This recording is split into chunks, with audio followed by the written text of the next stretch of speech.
All right, we'll call the regular meeting, May 26, 2020 to order. Roll call, please. Ambrose? Here. Kale? Here. Sierra? Here. Raymond? Here. Creighton is absent. Yeah, Mayor Creighton expresses his apologies, but he had to go help his daughter in Cal Poly today. But he said he did wish he could be here for some of the ceremonial items tonight. So, with that, Pledge of Allegiance. Let's see. Councilmember Kale? Ready, begin.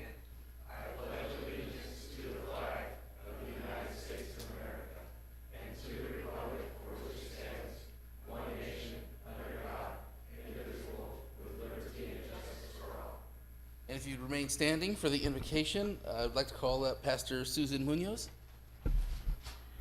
Hello. Let's pray. Father God, we just invite your presence today, God. We need you, Lord. And I just thank you that above this city hall it says, "In God we trust." And Lord, we need you today, God. We need your wisdom. And I ask that, God, you'll rest upon this council, Lord, that with your wisdom, with your insight, with good judgment, Lord, that everything will be done in the light and in the best possible way, God, to bring you glory and honor and benefit all of the community. I just thank you, Lord, that they stepped into this position and they're so humbled, God, to even call on you and ask for your wisdom, God. And I'm just grateful that they would do that. So we just ask your blessing in Jesus' precious name. Amen. Amen. All right, you may be seated.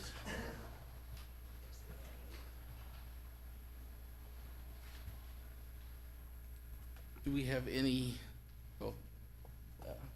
city attorney report for closed session? Yes, Mayor Pro Tem, we had to consider two items in closed session. Council provided updates and information. Legal counsel provided updates and information and received direction from City Council. No reportable action was taken. Thank you. Any subsequent need items? Mayor Pro Tem, there are no subsequent need items. Okay. With that, look for a motion for the approval of agenda, unless there's anything you guys need to change. Well, I'll make a motion to approve the agenda as posted. I'll second. Motion by Vieira, second by Ambrose. Call for the question. Ambrose? Yes. Vieira? Yes. Kale? Yes. Raymond? Yes. Motion passes.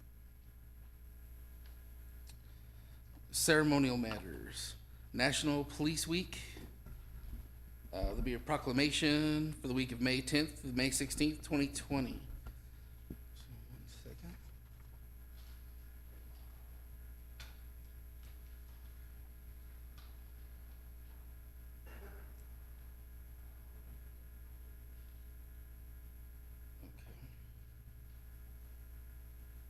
I could read it if you want. You can read it? Okay, because I don't have my glasses. That'll be very beneficial. Thank you.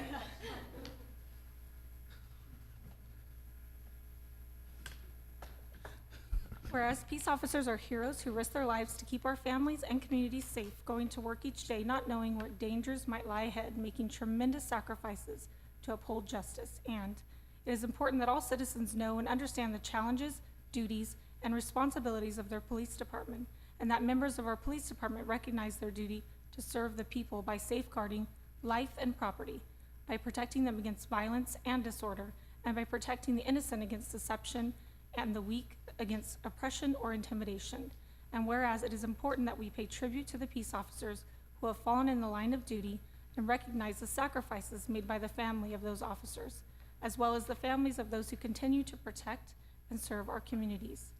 Whereas it is critical that we acknowledge the dedication of those that continue to serve and who are willing to undertake the crucial roles and responsibilities of law enforcement officers within our communities, and commemorate and honor the dedicated service of peace officers past and present, whereas we honor the discipline and distinction our peace officers have shown in conditions we can only imagine, as they are continually called upon to remain vigilant and take courageous action.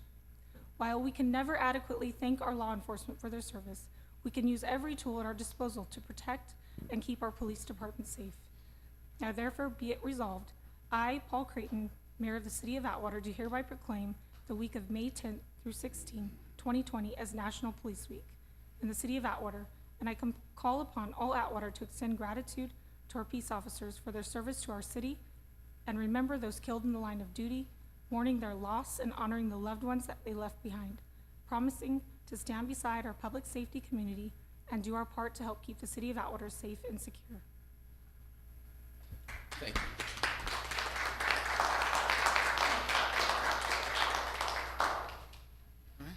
And next, ceremony for Police Officer and Dispatcher of the Year.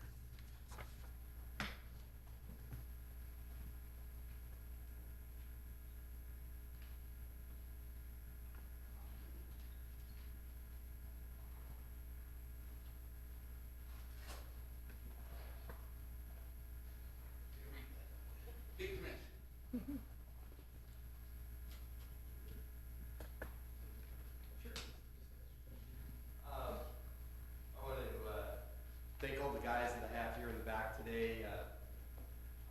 National Police Week is something that was started by President John Kennedy over 50 years ago.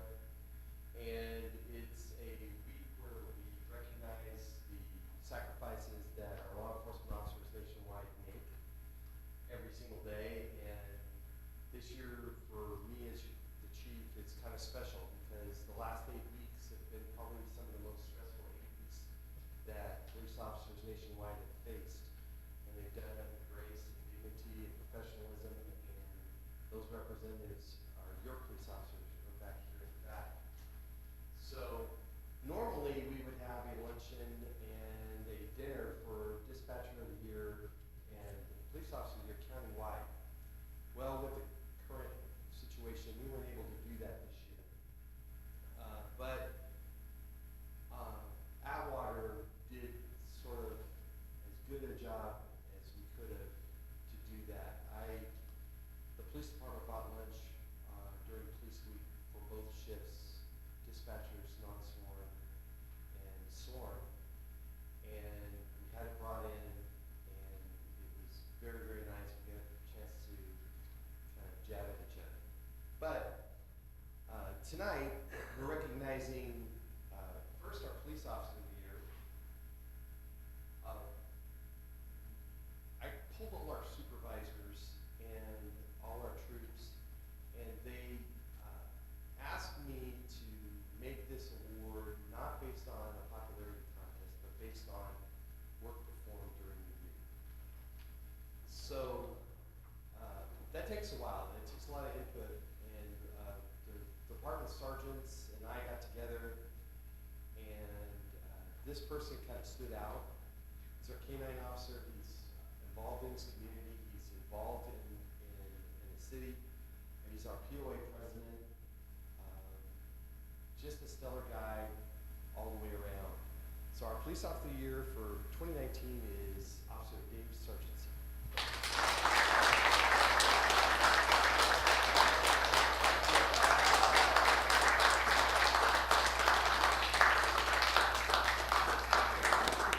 You know, it gives me great pleasure to be able to be up here and be the one to get the certificate to Dave for this, because I've known Dave for a long time, been through a lot, good and bad.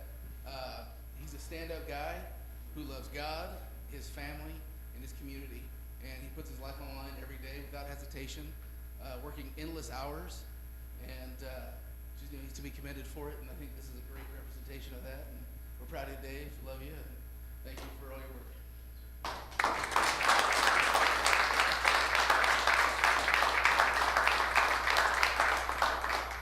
That's a picture.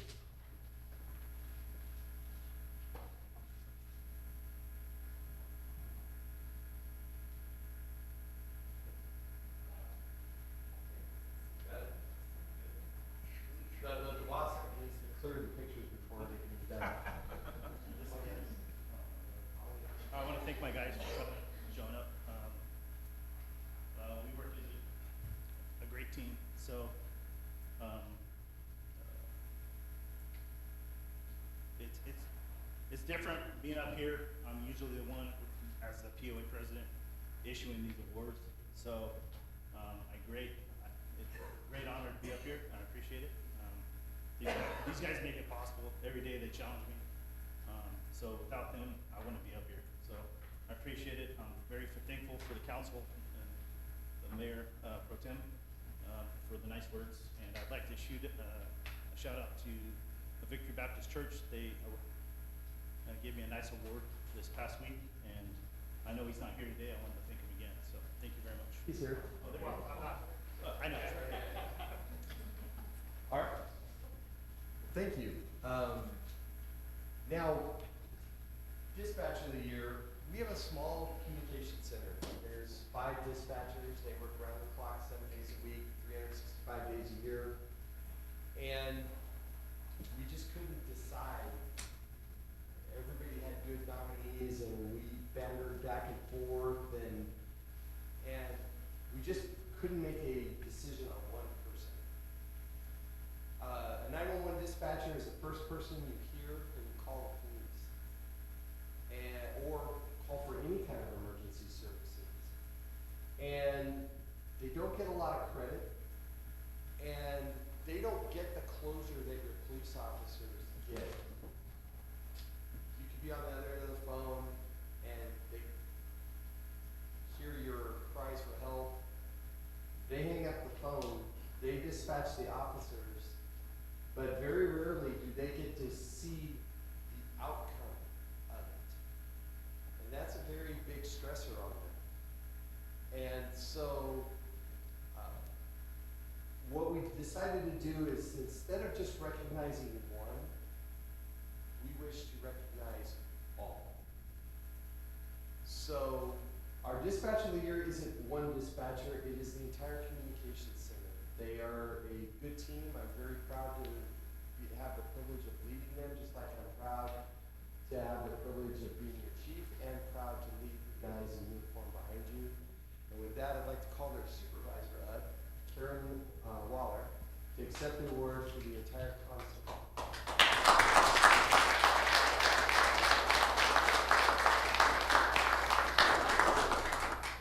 Yeah, and I don't have much to say here. Having sat on the other side to cover for breaks, what you do is not an easy or fun job unless you're a special person that just thrives on that type of chaos. Because what they do, I mean, it's instantaneous, changes, minute to minute, second to second, and they have to tell these guys where to go and what to look for without hesitation. So we thank you, and just keep up the good work. You guys do a good job. Well, I'm very lucky because I have a good team in dispatch. Lisa Wild, Patty Isham, Kathy Mathis, and Marcelina Zimmerman. It makes it easy for me, and we work very hard telling these guys where to go. And we are pretty lucky because we're a small department, and a lot of times we do get closure and we do find out what happens at the end of a call. I really appreciate this. I thank the council, I thank the chief, and of course I thank all my guys.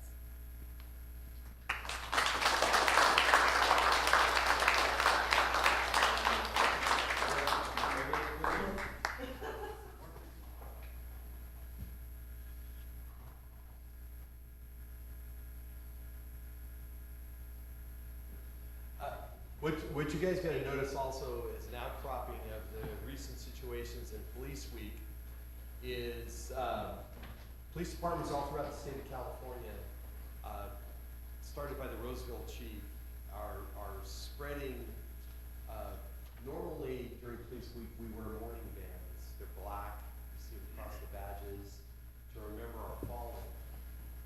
Well, starting today, because I received them today, your police officers are all going to be wearing a mourning band, but it's not a mourning band. It's a patriotic band, red, white, and blue. It's going to be across their badges. We're going to wear them through the rest of the year to show support for our nation and the current situation. And like you've seen on the license plates of all the cars, if you get behind one of our cars, it says Atwater USA Strong. We've got American flags on all the cars. Well, when the Roseville chief put this out to the chiefs, I was probably like the third person, where do I get the bands? So we just received them today. You're gonna see them on our badges for the rest of this calendar year, and maybe even beyond. They may just become part of the uniform. So, I want to thank the council, thank my boss. I want to thank you, the citizens of Atwater. I know sometimes you look at me like, oh God, this crazy guy, where the heck he come from, south of the border type thing. But it is a privilege for me to be your chief.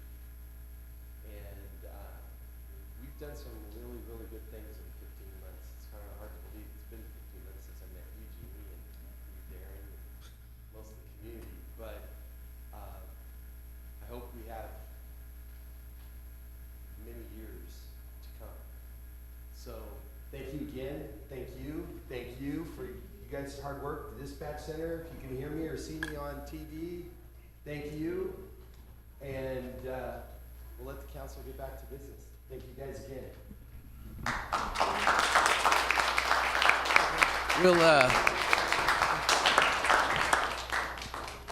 We'll, right now, if you guys want to take a few minutes for some photos, you're more than welcome to, and we'll get out of the way here. I love you, Karen. Yeah. Put the families here. That's what matters. Hey. Just need a signature on the bottom of your certificate. Dave.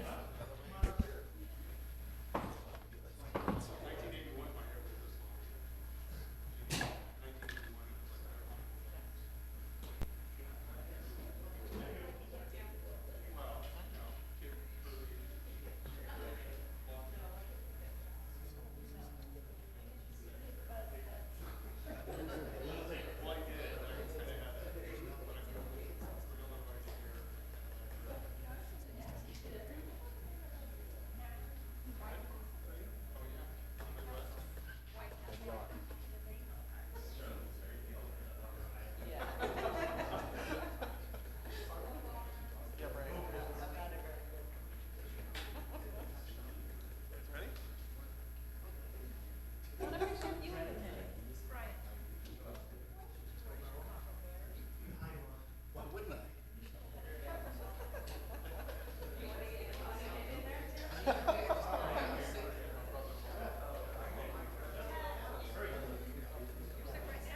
Well, yeah. Why would anyone? That too.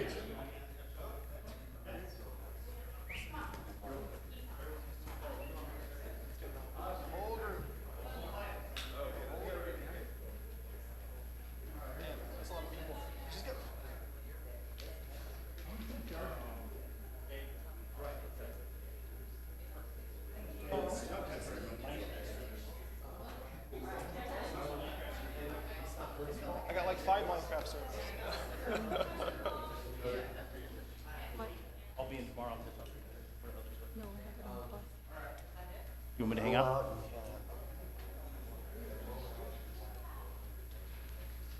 Okay, will do. Thank you.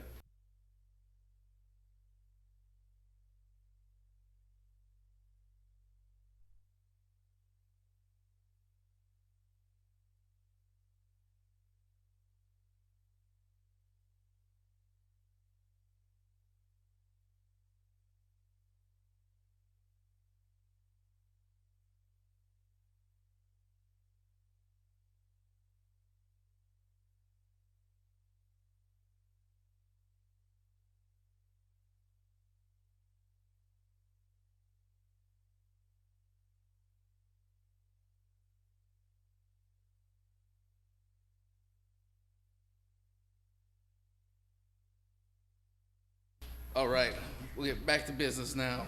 Presentations. Monthly verbal report by Merced County Supervisor, District 3, Darren McDaniel. Thank you, Supervisor. Thank you, Mayor Pro Tem, Council, City Attorney, City Manager.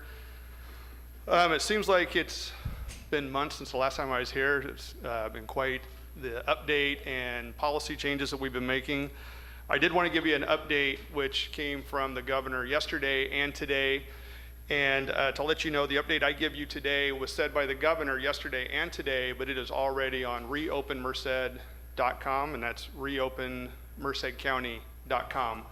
And so as we're receiving this information from the state it's going instantaneous to our website. We're trying to stay on it as instantaneous as we can. In fact, the last update was today, I think at 1 o'clock, when the governor was done speaking at 10 minutes till 1 o'clock. So I will read the statewide modifications that were made. The governor noted that yesterday modifications were made so that people can go to retail establishments and places of worship. That is already in place here in Merced County as well. For places of worship, limiting to 25% capacity or 100 people, whichever is lower. More modifications will be coming in the next few days and weeks. As you know, listening to the governor, it is going rapid as we move. He's starting to listen and understanding that us in rural areas, our social distancing is already in place and our folks are staying with it. We'll put out guidelines for the entertainment industry by the end of this week, anticipating more possible cases, but that in itself is not alarming. Being prepared to provide care is most important. The regional variants that came today, the governor noted 47 counties, which includes Merced County, and the 58 in the state have now self-attested and are moving forward into phase 2. But then the highlighted area actually goes a little further than just phase 2.5. Barbershops and hair salons will be available to be added by these regional variance counties starting today. Like I said, it's already on our website now for salons and barbers. Guidance on COVID-19.ca.gov website now here, and I could give you the long one, but if you go that /PDF/guidance-hair-salons PDF, it's available on the state website, but we already have it on reopenmercedcounty.com. Cooling center guidance is also forthcoming. It's going to be hot this week. In response to the question about parts of the counties being able to move forward rather than the whole county, such as parts of LA, said that the governor is working with the county on issues. So that was a question that was brought up because where my sons live is in a rural area of Los Angeles County where it's a little over restrictive. So they're actually moving in that way as well. So besides all the COVID stuff that we're doing at the county, we are doing county business. We will be prepared on June 16th at our board meeting. In fact, it's going to be a special board meeting for our budget to be presented to the Board of Supervisors, remembering that that budget is actually the CEO's budget. Until we accept it in September, it becomes the board budget. But we are running on schedule. Revenues are tight, and we're seeing programs being cut, but those are state and federal funded programs that come directly into the county. But right now, the county's holding strong. I don't have any cutbacks to tell you per se that we're having because we're looking at business as usual. Also, castle updates. At every sector, from the air side to the automated vehicle side to the rail end of it, we are getting multiple offers, multiple ideas, and multiple people coming to it. I'm giving you a 30,000 overview, but it's been amazing how we're afraid of where the economy is going, but how folks are still very interested, and it is moving rapidly, and it's becoming a part where it's not we just have one person wanting to do thing, we have multiple choices of some people wanting to do the same thing, and competition is good, and it's good for all of us. So we see a lot of stuff moving out at Castle. And one thing that has been lost, and I've always wanted to update you, but we've been so focused on the COVID stuff, is the California Transportation Commission did award Merced County $29 million for the Atwater Merced Expressway project. And that will be from Green Sands extended to connect to Bellevue.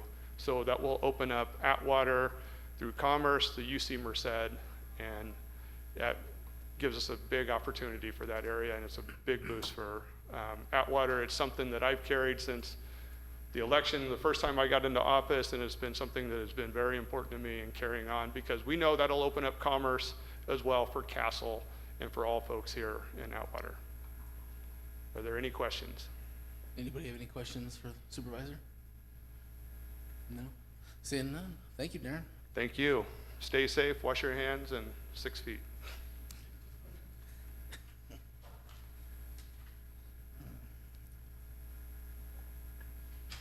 Consent calendar.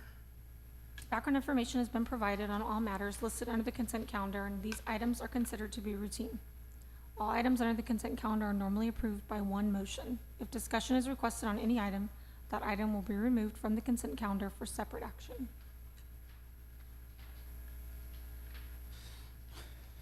Are there any items on the consent calendar the city council would like to remove for separate discussion and possible action? Mr. Ambrose? Yes, I'd like to pull item number 3. Okay. Okay, let's do item 3C. Item 3C.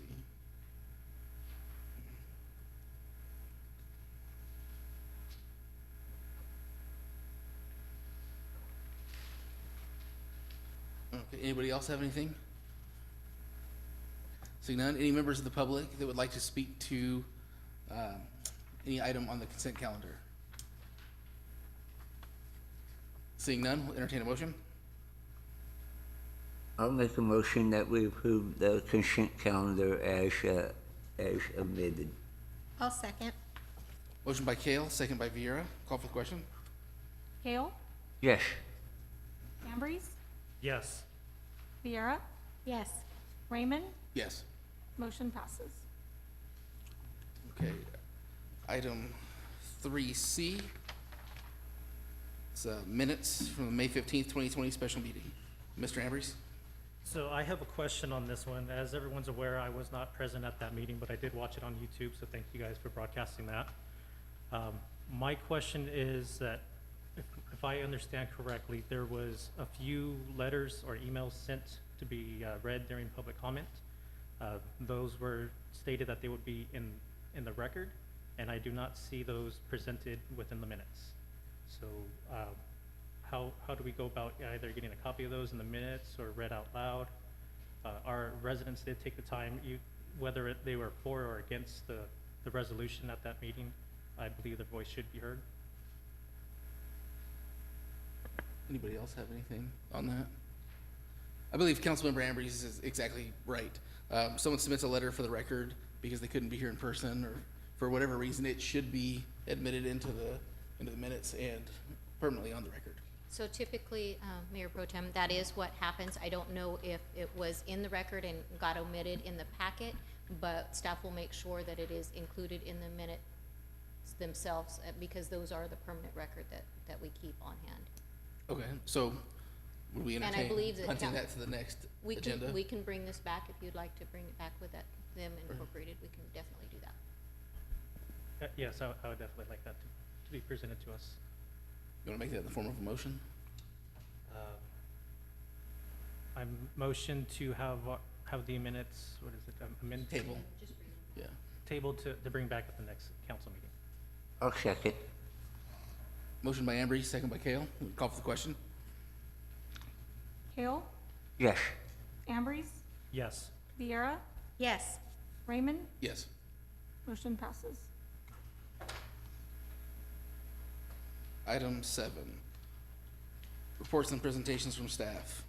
Verbal update regarding Veterans Park Water Playground Project. Community Director Thompson.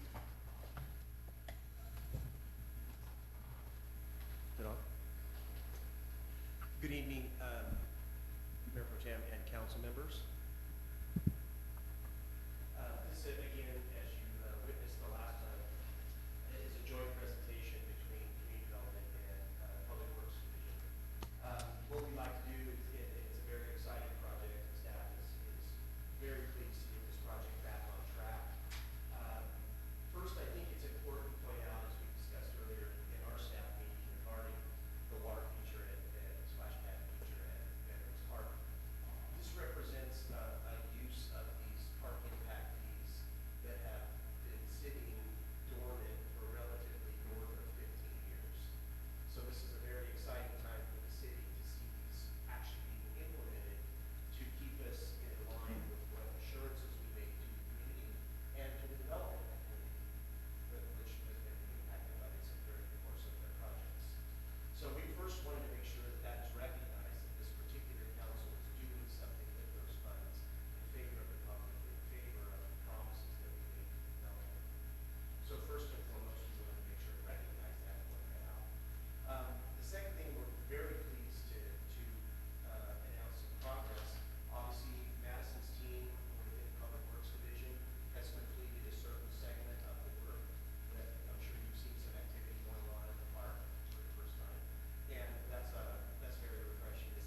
so we were happy to receive notification that the equipment had been shipped, and it is now, all the equipment for the facility is now located either on the park or at Public Works.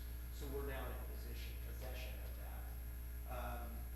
And even happier news, the direction we last received from the council was that the city manager was authorized to execute a general construction contract and other contractors, either through leveraging relationships that the city had with existing local contractors or forces within the city that we were already utilizing, and or our own forces. And as of this afternoon, contracts went out to both of the contractors that we had identified during that process. So hopefully, maybe potentially with one of them as soon as possibly tomorrow, we'll be able to contract with them. So we, since the time of the resolution, we took the direction very seriously by the council. Those were our last. Yeah, I'm definitely impressed with how the public works team came together and how we were able to accomplish the first part of the project, and set this up, for leveraging the resources we had here at the city to make this come to fruition. When I was brought on, it was just an idea, and it was something that we really wanted to happen, but nothing had happened yet. So I'm really excited that we're well on our way.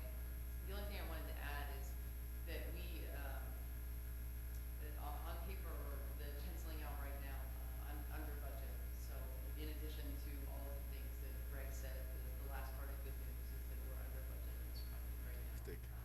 That's great for where we started and where we currently stand. Fantastic, thank you. Anybody have any questions? No? No question? Okay.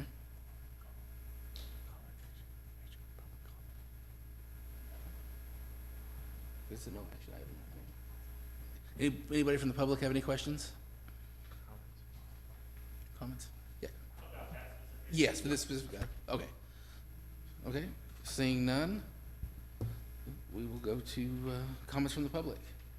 At this time, any person may comment on any item which is not on the agenda. You may state your name and address for the record, however, it is not required.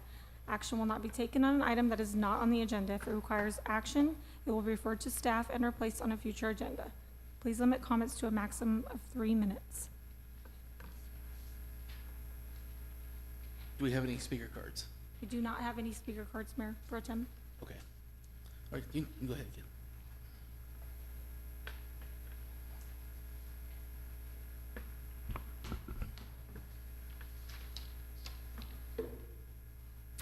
Thanks for the opportunity, City Council, City Manager. I wanted to start by thanking Councilmember Ambrose for wearing a mask and following appropriate guidelines. That's the kind of leadership that I'd really like to see from the rest of the council. In light of the resolution that the council unanimously passed at the special session on the 15th, I started a petition to call on the council to stay the resolution until such a time as they could reassert their commitment to the safe guidelines put into place by the county public health department. And as of this afternoon, the petition had 319 signatures, which I'd be happy to provide to the council upon request. I'm just here tonight to reassert. Excuse me, do you have a copy of those? No, I can email them to you. Okay, yeah, just send them to Okay. City clerk? Yes. Will do. Okay, yeah. I'm just here to reassert that obviously Atwater is moving forward. The whole state is moving forward quickly into phase 3. And I would like to see from the council leadership on what safe operation during reopening looks like and some clear guidelines for local businesses to implement. I would also like to see the council reach out to local businesses that might struggle to find the resources necessary to implement those guidelines and create partnerships between themselves and other local businesses so that they will have the resources to put those protections into place. Atwater has shown that it is a place that is friendly to business, I think we need to show that we are also a place that is friendly to workers and friendly to patrons. Thank you. Thank you, Caleb. Anybody else? I'd just like to take a few minutes and thank all of you guys, including Darren over there, Board of Supervisors, for all you've done to get California open again. Thank you.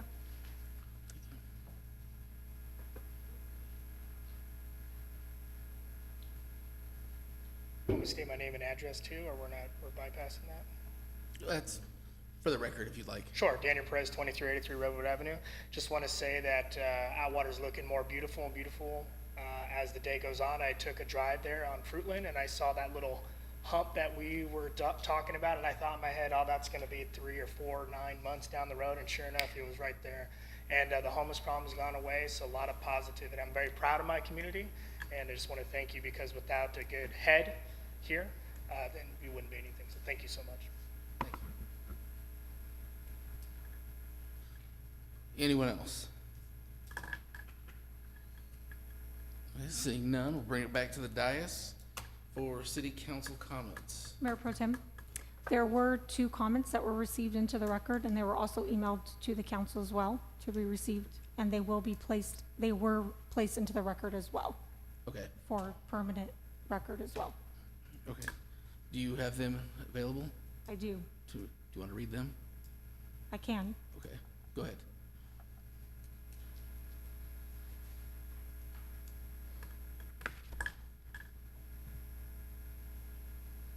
I watched the sanctuary meeting live streamed and was struck by how much easier it is to lead a parade than make the hard decisions.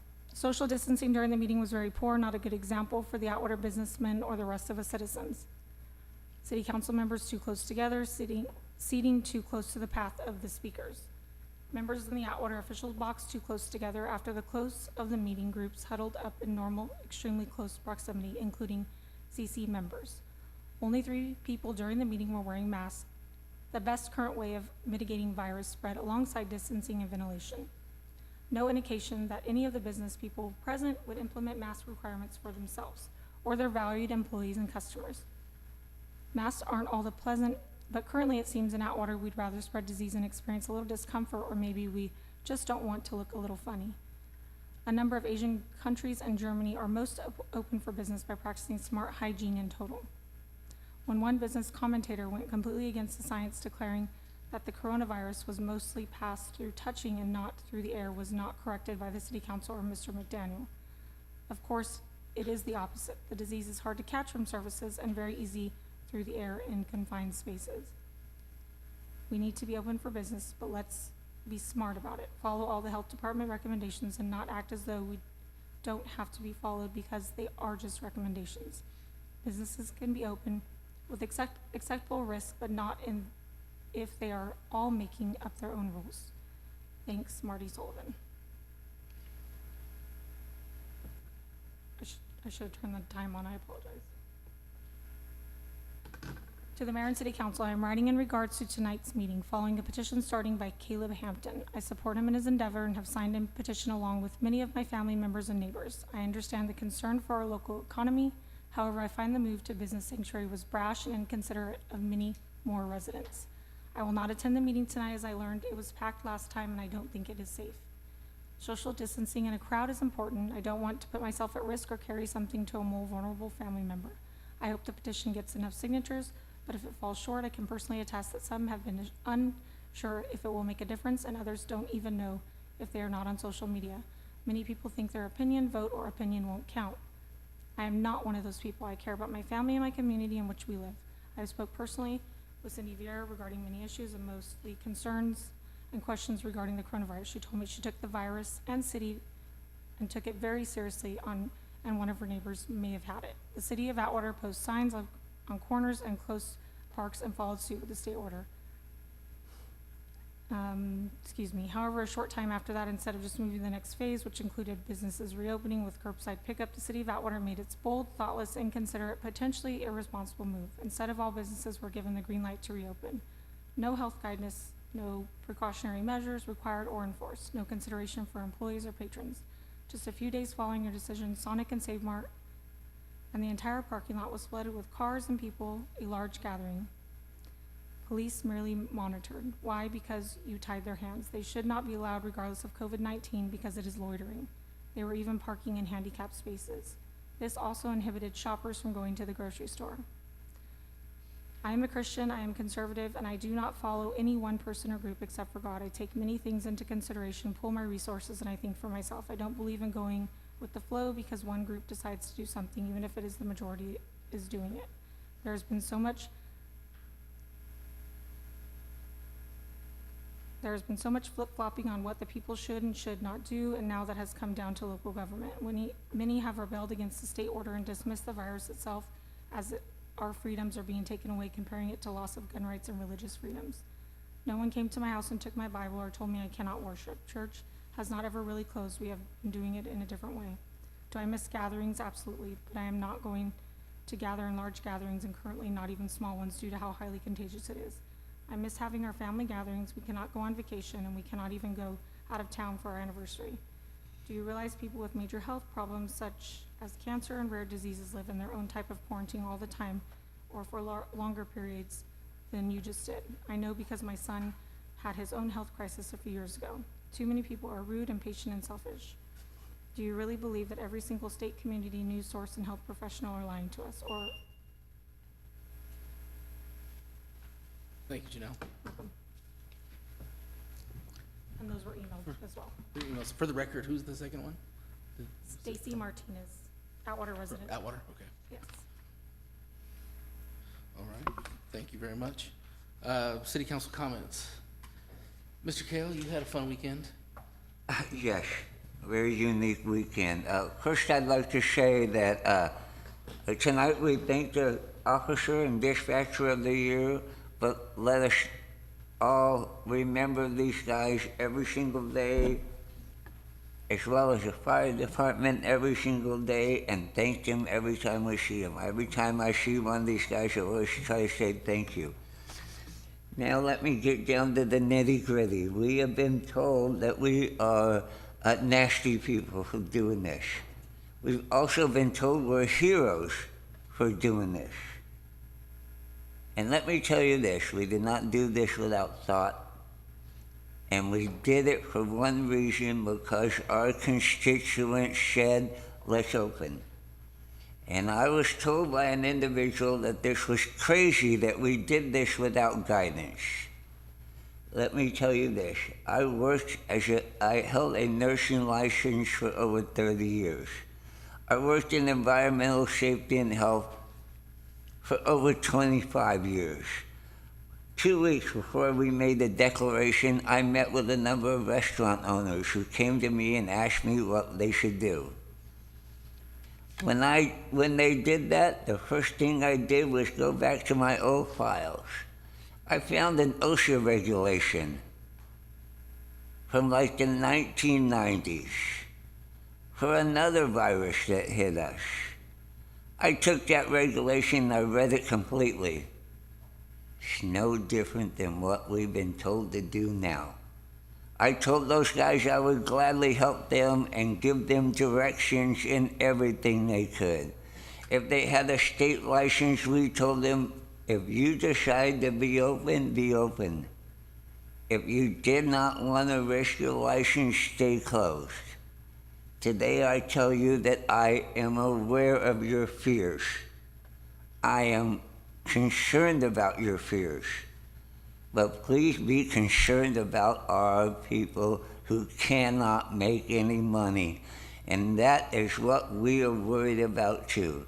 Not only can they not make money, but the city is losing money from this too. And let me say this, a lot of restaurants are opening. Brooks Ranch opened today. Tomorrow morning, Granny's Pantry opens full time. Spend your money in those places and make sure you over-tip those waitresses, because they haven't had a tip in 60 days or more. Please be respectful of that. Be respectful of those individuals who have fears about this, but respect the fact that I don't have a fear of it. Thank you. Thank you, Mr. Kale. Mrs. Vieira. Well said, John. I think it should be mentioned that the decision that we made on the 15th did not come lightly, and that we do want to respect everybody's wishes. There's a lot of controversial wear the mask, don't wear the mask, so then we have the right to decide that. If I'm in a close proximity, then I would wear one, but up here, I don't feel like anybody's close enough for me to cough on or breathe on. Everybody's been made aware of this, and some people feel very strongly that the COVID is worse than anything we've ever seen, and then you hear a lot of people say it's no different than the flu. However we decide to approach this personally, emotionally, spiritually, economically, what I made part of my decision on is COVID is bad, but it's not the last we're gonna see. It's gonna come again. We can't close our country down every time it comes, or economically the country will crumble, and with that you lose your structure, your policing, and all the services that keep us safe outside of this. So I think that we have to take our approach to this, to the previous, and to the next medical crisis that comes our way is a very personal experience on, it is my responsibility to keep myself and my immediate family safe. And even though I want to be polite, and when I'm near you, I don't believe that wearing a mask is going to protect me, but if it makes you feel better, I will be polite and wear it if I go to Target or to Walmart or whatever. So be polite to those people, but I can't protect everyone. And so we have to make the decision based on what we feel is best for most people in general. And the biggest thing, like I said, that struck me is COVID-19 is not the last. It's one of many, many in our future, and we cannot close our schools, our churches, our restaurants. We cannot close that economy down, or we'll have a different kind of crumble, a different kind of crash. So please understand that whether you think like I do or you think very differently, I want to honor and respect that your viewpoint is different, but please honor and respect that I'm put here to make the decision that I feel is best, and I did that with a very clear conscience, with a very clear conscience. So really all I can do for anybody out there is pray that you stay safe, and that if you feel that you are at a health risk, you are allowed to still stay home. I have parents that are at an age or at a medical condition where it is a health risk, and they still choose not to go out. That's their right. So I think in this we've seen the best and the worst in people on both sides, but for the majority of it, I think we have seen the best, everybody trying to help everybody. So, and again, the negative comments are also welcome. We're not here only to hear positive comments. If you disagree with the way I think or the way I vote, I want to hear that. I don't consider that personal. You're giving me your opinion. It's always welcome, and I think the whole council agrees with that. So thank you for everyone's opinions. Appreciate it. Ms. Rambrese. First, I want to start off by saying thank you, council members, and Mayor Creighton, who's not here tonight, for all the well wishes for my family. For those who are paying attention at home, sorry as I touch and adjust my mask here. My wife delivered our baby boy on Mother's Day. So for the last 2 weeks, we've been enjoying our gift. And oh boy, is he a handful already. You know, and I got to experience a lot of stuff in the last 2 weeks. You know, used to be when you have a child at the hospital, dad can come and go as they please. I was actually stuck in the same hospital room with my wife for the 2.5 days. And I got to see firsthand, you know, what COVID-19 is doing to our community. What is it doing? It's sending our nurses home because they don't have nothing to do. We've flattened the curve so much in our county, no one's really at the hospital. Sure, our numbers are going up, but they're not in a critical condition. It seems like They're at home, isolating and doing what they're supposed to be doing. I'm home now, of course. Well, I'm still working, but just saying we're out of the hospital, and I'm talking to my neighbor like, everyone else here does. And my neighbor's excited that we're opening up. His wife got unemployed when all of this happened. She filed for unemployment. They denied her. Why? Well, because she's following the guidelines, being sheltered in place. She's not actively looking for a job, so she didn't qualify for unemployment. So for all of that time, they were living off of just one income when they were so used to two. And this is a family of three. Their boy just turned a year old. Things are just hard. So I don't want anyone to misunderstand why I'm wearing this mask up here. It's not to stand against my fellow council members. Hell, if I was here on the 15th, I'm gonna be honest with you guys, I would have voted yes as well. We cannot afford to go broke over this. Our lives are important. We all are adults. We know what we're supposed to do. Yes, I shook hands of the officers tonight, but I know afterwards I'm gonna go home, I'm gonna wash my hands, I'm gonna change out of my shirt, and then I'm gonna love on my child. I know the steps I'm supposed to take. I'm hoping the rest of our residents know as well. And I know it's not easy going out to Target, to Walmart, and seeing a lot of people just being careless out there. No mask, no nothing. Unfortunately, yeah. But again, I thank my fellow council members for what they did. You guys led the way for California. I'm proud of you guys. Proud of our residents. And that's all I have for this evening. Thank you, guys. Thank you, Danny. I hate when you use a lot of words, though, because then I got to follow up. It's been an interesting ride since we made the resolution for the sanctuary city. And I tell you what, I've seen the best in people and the worst in people. Last week, I was leaving Walmart and actually had a gentleman come up to me and say, "I hope you and your family die from the virus." But I've also seen the beauty of America and the people here. We have a restaurant in town that was suffering greatly for this, with a 70-plus-year-old woman spent her life building. And we had a lady drive up from LA with $4,000 after hearing about the plight they were going through, that she raised from her friends calling around. And within the span of 4 hours, she raised the $4,000 and drove up here to be here at 9:30 in the morning to give her the money. We had a gentleman drive up from Fresno with $250. I've had phone calls from Texas, New York, and Florida with all people wanting to donate, to contribute, to help out. That's the beauty. We can argue, we can disagree, but at the end of the day, we're all Americans, and we all love one another, and we're gonna help where we can help, and we're seeing it in this time of chaos and crisis. We come together, we survive, we succeed, we move forward. And I love being an American because we have that right here. And I thank everybody for all the love, the prayers, the support, all the people that have reached out. Caleb's reached out multiple times, and we're gonna work together to come up with a plan so we can all do something.